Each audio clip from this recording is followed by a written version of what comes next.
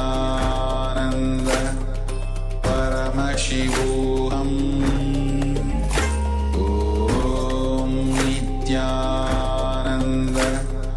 Paramashivoham Om Nithyananda Paramashivoham Om Nithyananda Paramashivoham Om Nithyananda Paramashivoham.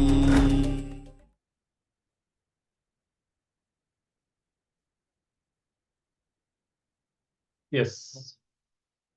So we conclude this power manifestation round. You can verify if you have succeeded in designing your body, if you witness any change in the color or shape of the body part that you wanted to redesign. And please share with us what the result is.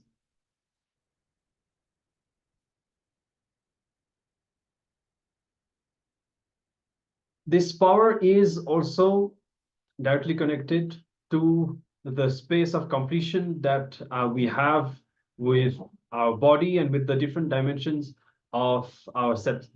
See, each body part represents a part of ourselves, as we have learned, for example, with the chakras. Not just this, even how Swamiji says that the shoulders are connected to responsibility. So every single dimension, every single part, organ, limb of our body is connected to a certain aspect of us. And when we come to completion with all our different patterns, in completions from the past, we see that, and many of you may have actually experienced that, when the completion happens, our body is liberated. It's not just that our mind is liberated or that our thinking changes and improves, but each completion that we do has an impact on our physical body. Our physical body heals and it starts radiating energy, grace, and we see even our physical shapes start changing. So now with this power, the more we manifest it, the more we come to completion with the different dimensions of ourselves that are connected to our body and the different organs. And also our success in this power manifestation is connected to our ability to come to completion inside us. So you can, even maybe before the next round, you can just see inside and try to find out if there is a subtle pattern, a certain blind spot that you have, and because of which you're not, that stops you from experiencing the space of oneness, because that will be, for example, let's say that you want to reshape your face. If you have an incompletion with that dimension of yourself, it will immediately come up inside you when you do this power manifestation. So at that time, coming to completion with this experience is the key to succeed in manifesting the power. So it could happen either through a ferociousness, just deciding to break it, or if you look in and identify what is the blind spot, or just by dropping it at Swamiji's feet, whatever works for you, that is fine, that is great. But have that awareness and start building that relationship with yourself and with your body.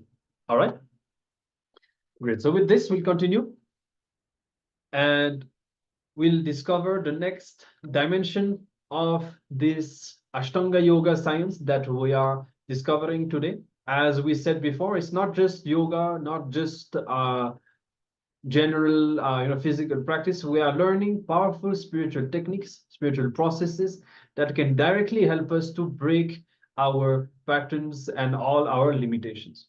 All right. So now in our next session, we'll be discovering about the dhyana and samadhi, which means meditation and experiencing higher and deeper states of consciousness. All right.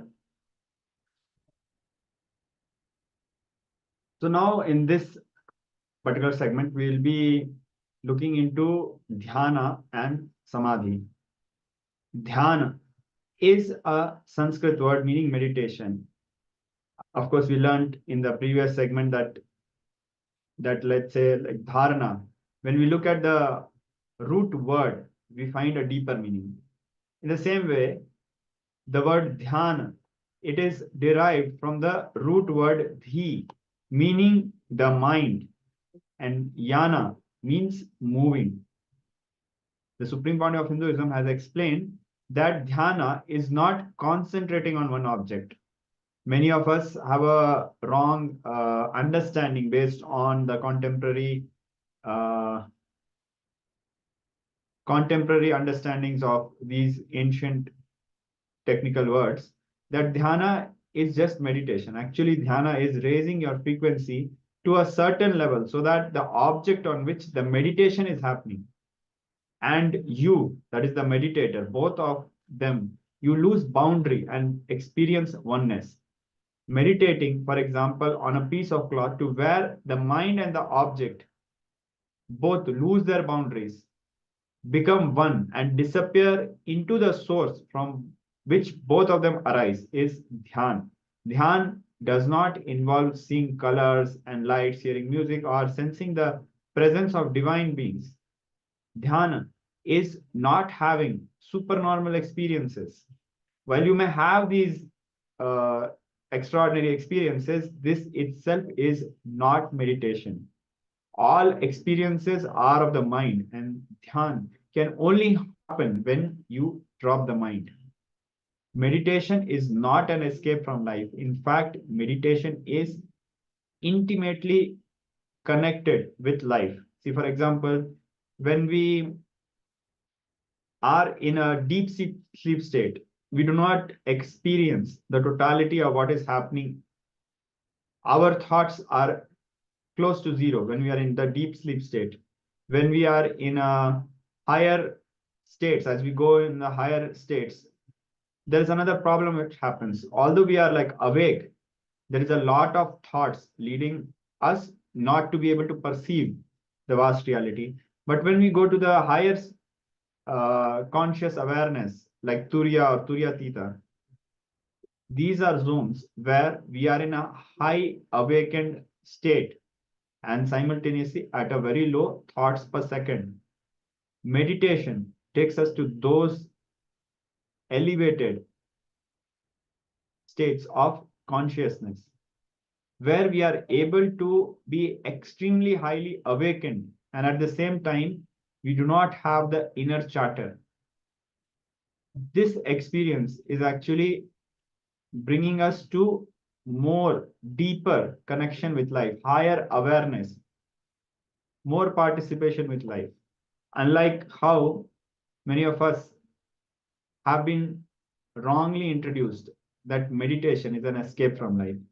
The Supreme Pontiff of Hinduism says that consciousness spiraling outwards is life. Life spiraling inwards towards consciousness is meditation. Meditation is a continuous evolutionary process. Each experience takes us to a higher level of awareness and understanding while clearing away the mental garbage of many lifetimes. Yes, actually, this is a very powerful understanding that we should all have so that we experience meditation, unclutching, and all that we practice very powerfully. Most of us have been conditioned to believe that when we sit and close our eyes, everything should become more dull.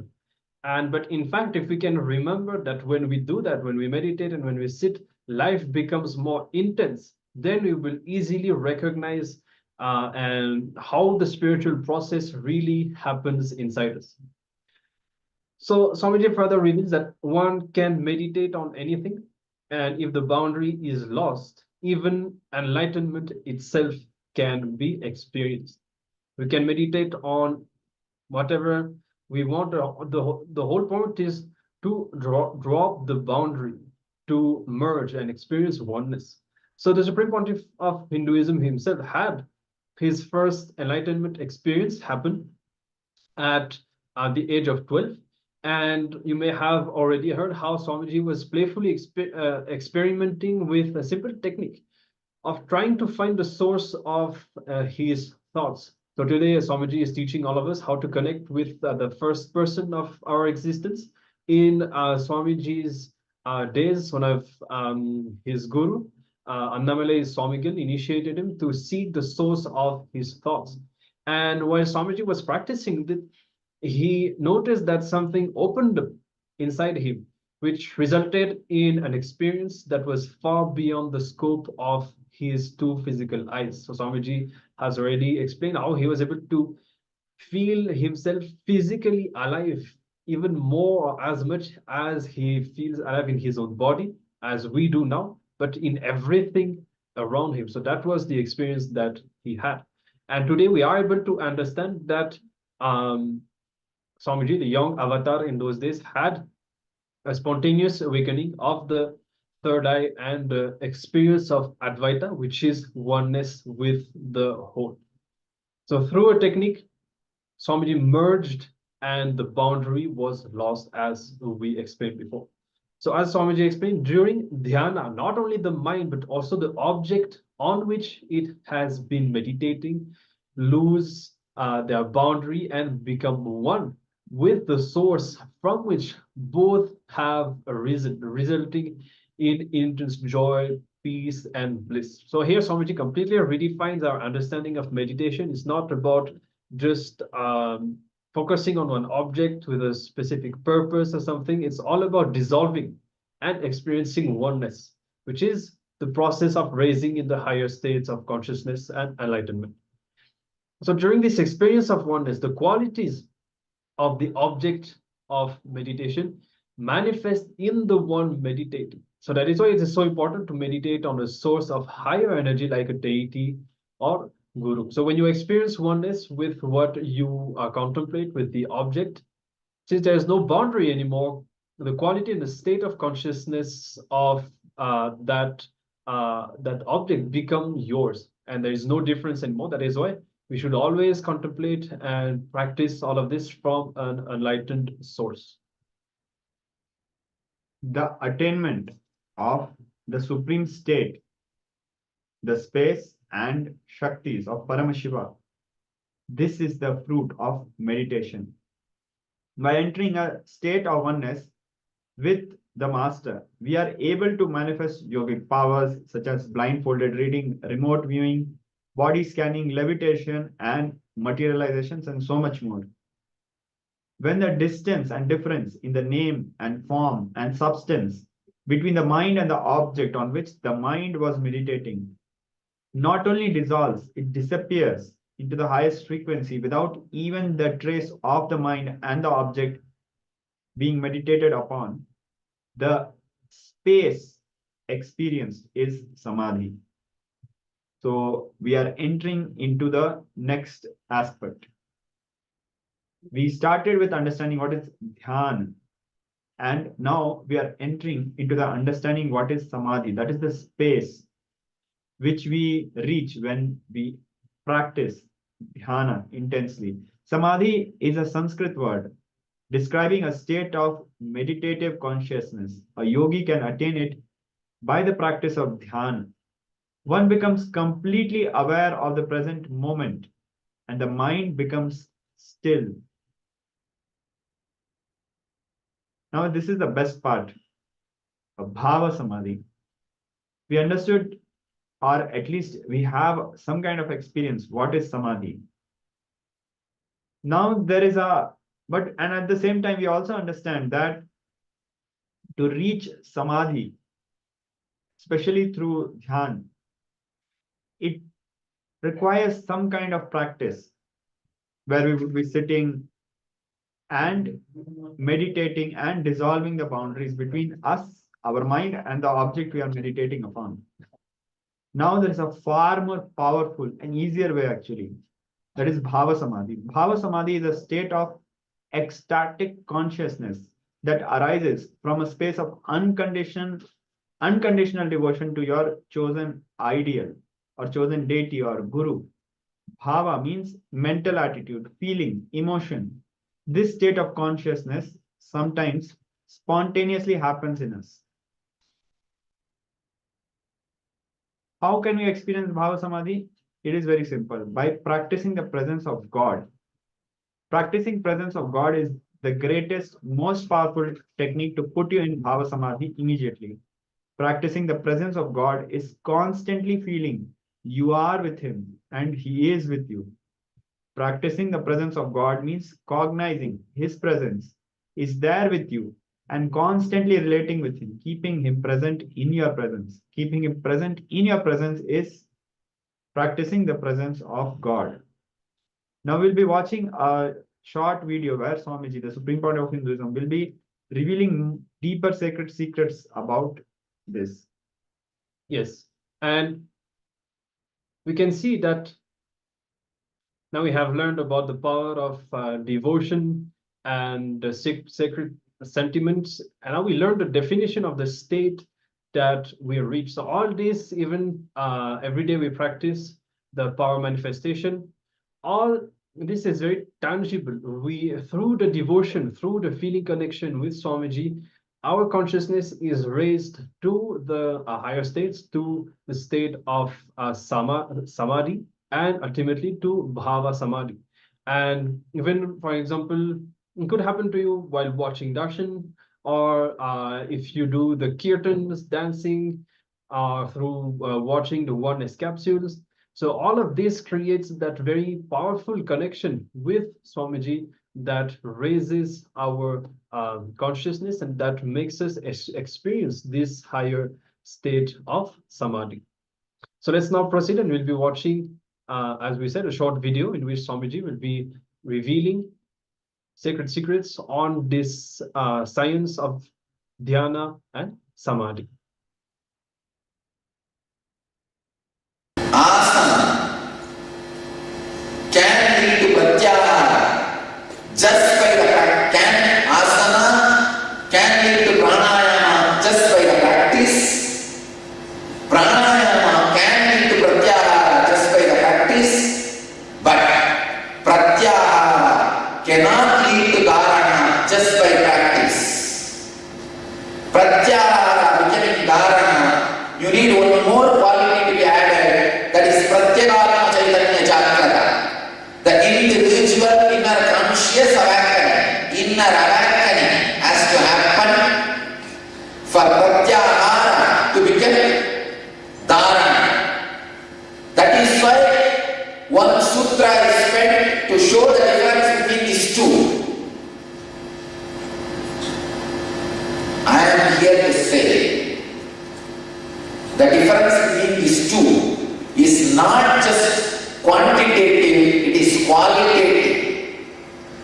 And even after entering into the dharana, the difference between dharana to dhyana, dhyana to samadhi is not just quantitative, it is qualitative.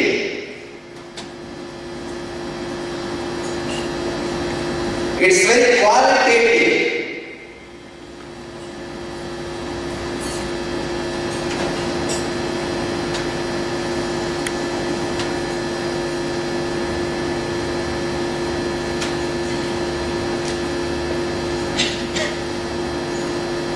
I'll explain clearly the difference between dharana, dhyana, samadhi.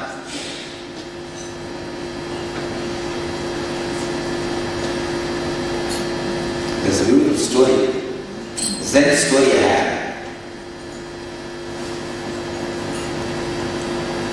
I'll explain. 4 months are meditating in a monastery. All of a sudden, the prayer flag on the roof started flapping. The younger monk came out of his meditation and said, "Flag is flapping." A more experienced monk said, "Wind is flapping." The third monk, who had been there for more than 20 years and meditating, he said, "Mind is flapping."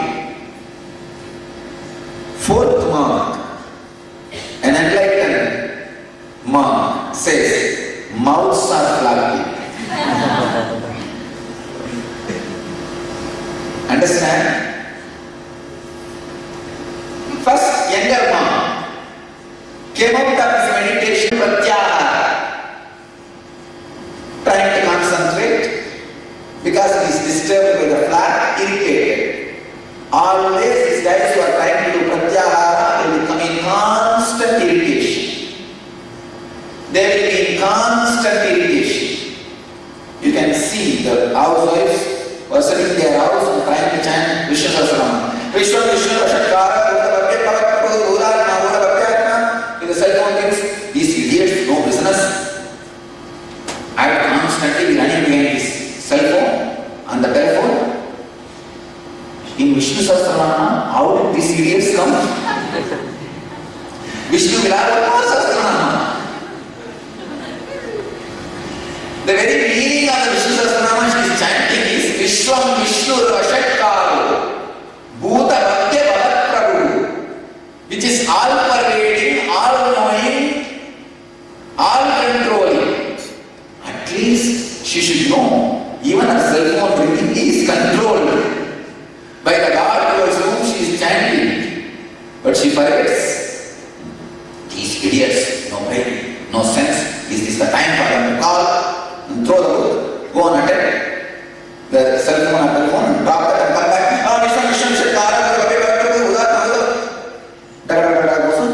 The mood of Vishnu Sahasranama and the telephone answer both are one and the same.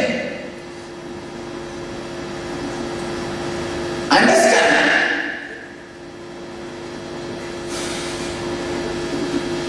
Pratyahara always leads to irritation.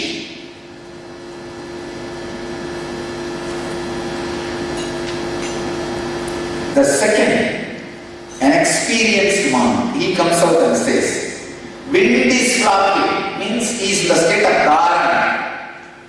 He is in the stage of dharana. Wind is flopping.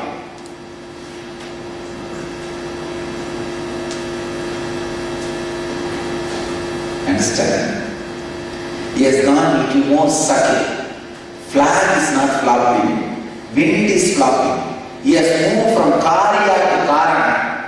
Karya means that happen, karana means cause. He goes from karya to karana. He is in the stage of dharana. So he understands the karana. Wind is flopping, not flag. Flag is there as it is. The flopping is happening because of wind, not because of flag. Without wind, the flag will be there. So the flapping happens because of wind, not because of flag. Third monk, he comes out and says, he has gone to the Adi Karana, not ordinary Karana, which is seen by the senses. He has gone to the Adi Karana. Why do you experience the wind is flapping? Because your mind is ready to perceive the wind is flapping.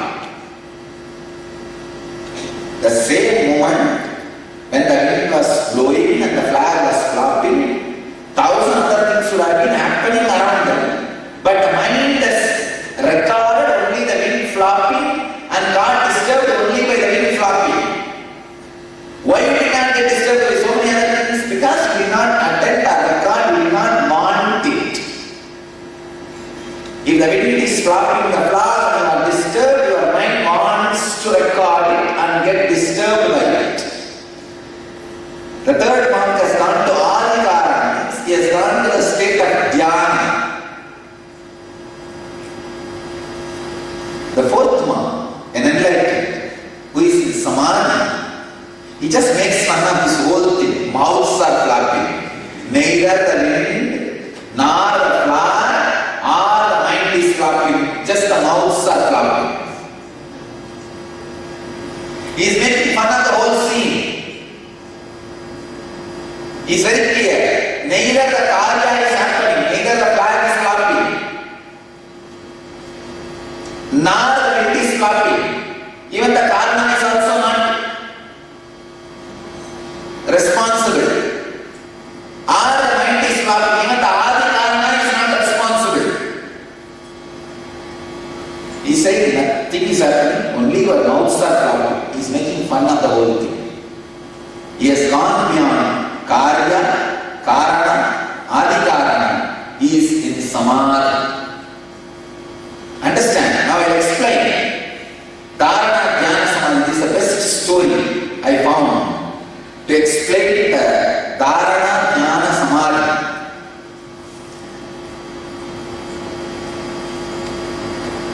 Dharana means the object on which you are concentrating or putting your awareness,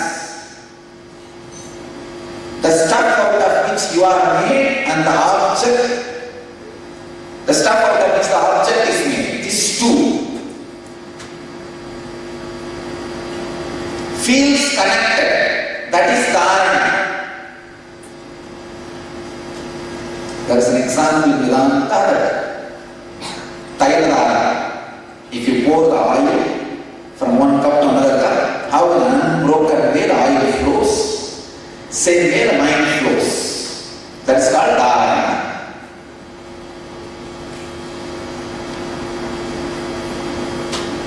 The stuff out of which your mind is made and the stuff out of which the object is made, both of them lose their boundary and merge or come closer. It is called dhyana. The stuff out of which your mind is made and the stuff out of which the object is made, both of them lose their identity completely into something else from which both of them came out is samadhi.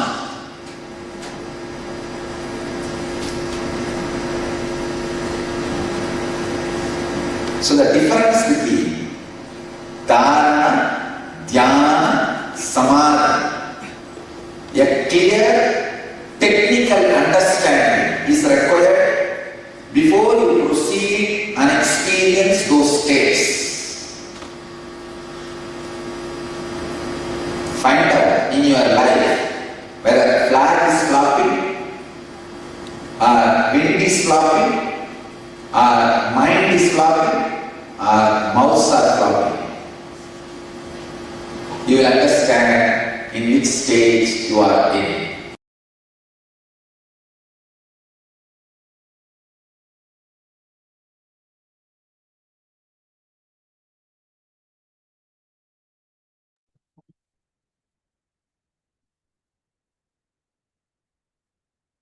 Yes. So we apologize. Yeah, I think the video quality was a bit difficult, but essentially we understand the difference between these different states, dharana, dhyana, and samadhi, not just during the technique itself, how to meditate and what state we experience, but even how we experience in our lives. It's all about, at first, when we are not conscious and when we are not aware, any event that happens in front of us will shake us. Our inner space will get shaken. It will move along with what happens in front of us. Then the more we become aware, the more we start meditating with the right technique, with the right initiation, then we start realizing that there is a connection and that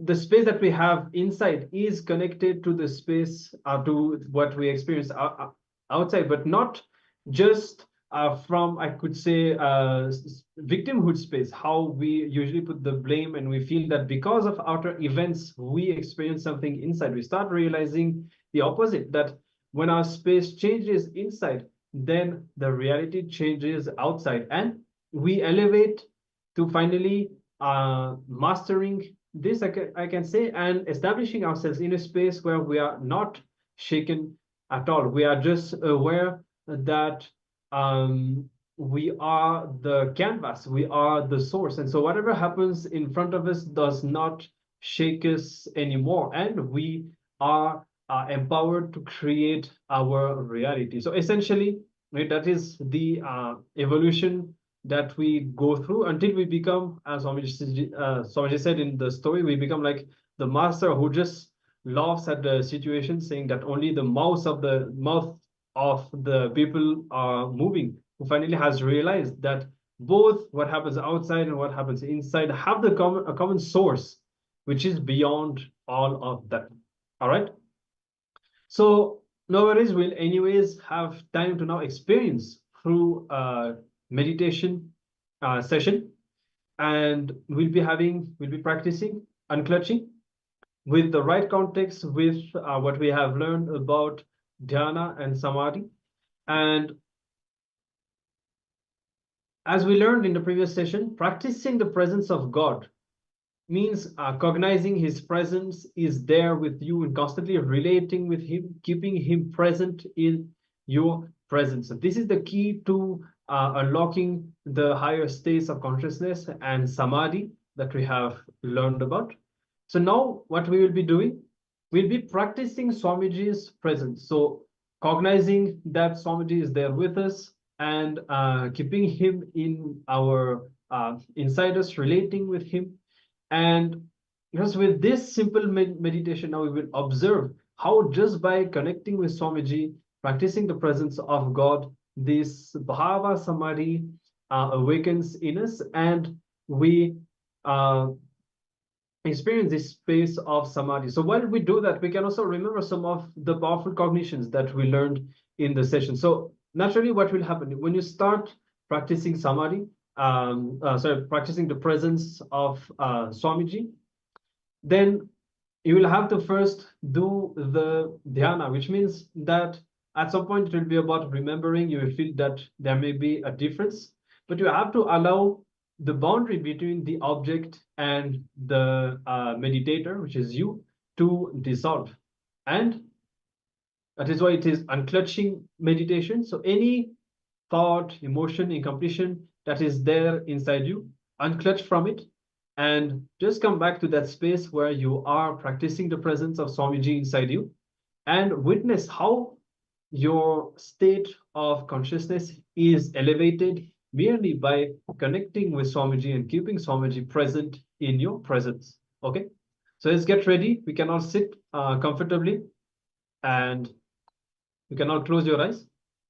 We'll be playing the Mahavakya for you all. You can sit comfortably in a cross-legged posture. Close your eyes, make sure that you are not disturbed, make sure that you can settle down and start chanting the Mahavakya, unclutching from any happening, both inside, outside. Remember Swamiji as the theme now of this exercise, practicing the presence of Swamiji. Keep Swamiji present in your presence, within you. Relate with Swamiji and enjoy, experience that connection with Swamiji. Allow the boundary between the object of the meditation and the meditator, the boundary between you and Swamiji, to dissolve. Unclutch from anything you experience, continuously centering yourself back to this space of oneness with Swamiji. Let's now start this meditation.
Yes.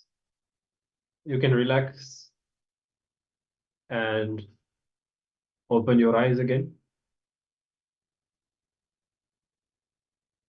You can witness the effect, the impact of this meditation. And in fact, it reminds me even of some of the teachings that Swamiji was giving. Swamiji was telling us to practice samadhi every day.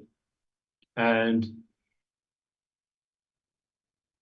now you can all experience what we have spoken in the previous session, how meditation intensifies our life. Though we are sitting and relaxing, so to speak, our life becomes more intense. And Swamiji reveals that the space or the state that you have when you are Shiva, when you are sitting with yourself, is the same state or space that you will have when you express as Shakti, when you become active and involved with the world.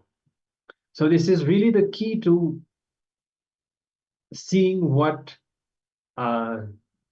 space you have, and to shift also when you sit, what kind of a space do you have? Are you able to easily relax with yourself and experience a space of peace, restful awareness, or is it agitated?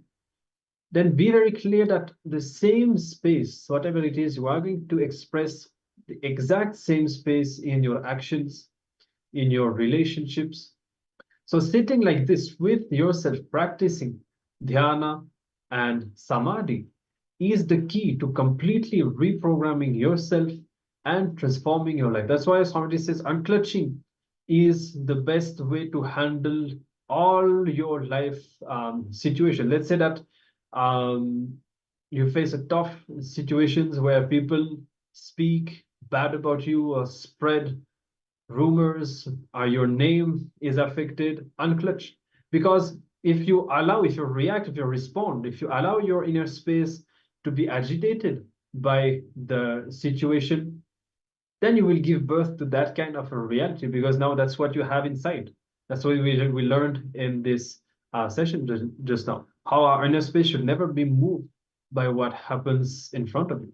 So mastering and really spending time in this practice, unclutching and practicing dhyana and samadhi, will give you the key and the tools to create the best space and to prevent manifesting negative things, and to basically redesign your life exactly the way you want it to be.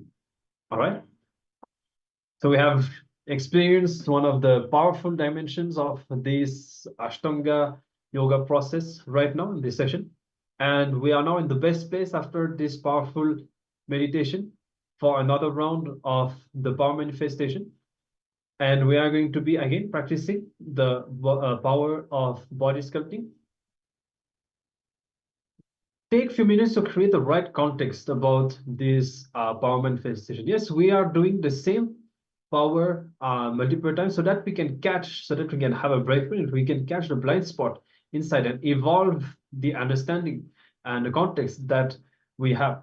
So when we want to redesign our body, when we want to reshape some of our body parts, as we said before, we will immediately face the incompletions, the cognitions, the beliefs that we have. So while you practice, also bring awareness to that. Try to relate with yourself, discover yourself, and understand what you have inside. Is there any incompletion? Is there any negativity that you have towards yourself or towards certain aspect of your life? Bring awareness to that, and through the third eye, try to find the root, identify the root cognition, because the moment your third eye identify and spots that specific point, that specific cognition, the blind spot, it will immediately be removed, and you will see that the power manifestation will also happen, and you will be able to redesign your body in a very concrete and visible way. Okay, so let's now begin. You can all get ready to start.